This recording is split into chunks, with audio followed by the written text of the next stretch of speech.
பிரதமர் நரேந்திர மோடியை சந்தித்து தமிழ்நாட்டிற்கான நிதி நிலுவைகள் குறித்து கோரிக்கை மனு அளிப்பதற்காக முதலமைச்சர் மு.க.ஸ்டாலின் இன்று டெல்லி புறப்பட்டு செல்கிறார். தமிழ்நாட்டிற்கு ஒருங்கிணைந்த பள்ளிக்கல்வி திட்டத்தின் கீழ் வழங்க வேண்டிய நிதியை மத்திய அரசு நிறுத்தி வைத்துள்ளது.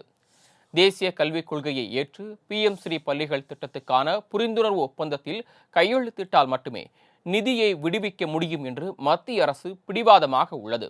அதேபோல சென்னை மெட்ரோ ரயில் 2ஆம் கட்ட திட்டத்திற்கான மொத்த செலவான 63,246 கோடி ரூபாயில் மாநில அரசின் பங்கு 22,228 கோடி ரூபாயாகும். மத்திய அரசின் பங்கு 7,425 கோடி ரூபாயாகும்.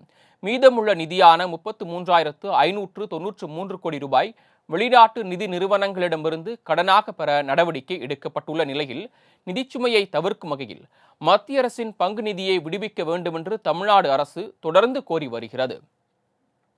இந்த சூழ்நிலையில் அமெரிக்கா சென்று கடந்த செப்டம்பர் மாதம் 14ஆம் தேதி சென்னை திரும்பிய முதலமைச்சர் மு.க.ஸ்டாலின் கல்வி மற்றும் மெட்ரோ ரயில் திட்டம் தொடர்பாக பிரதமர் மோடியை சந்தித்து வலியுறுத்தியுள்ளதாக தெரிவித்துள்ளார். இந்நிலையில் முதலமைச்சர் மு.க.ஸ்டாலின் இன்று மாலை 5:10 மணிக்கு சென்னையிலிருந்து விமானம் மூலம் டெல்லி புறப்பட்டு செல்லவிருக்கிறார். இன்று டெல்லியில் இரவு தங்கும் அவர் நாளை காலை பிரதமர் மோடியை சந்தித்து பேச உள்ளார்.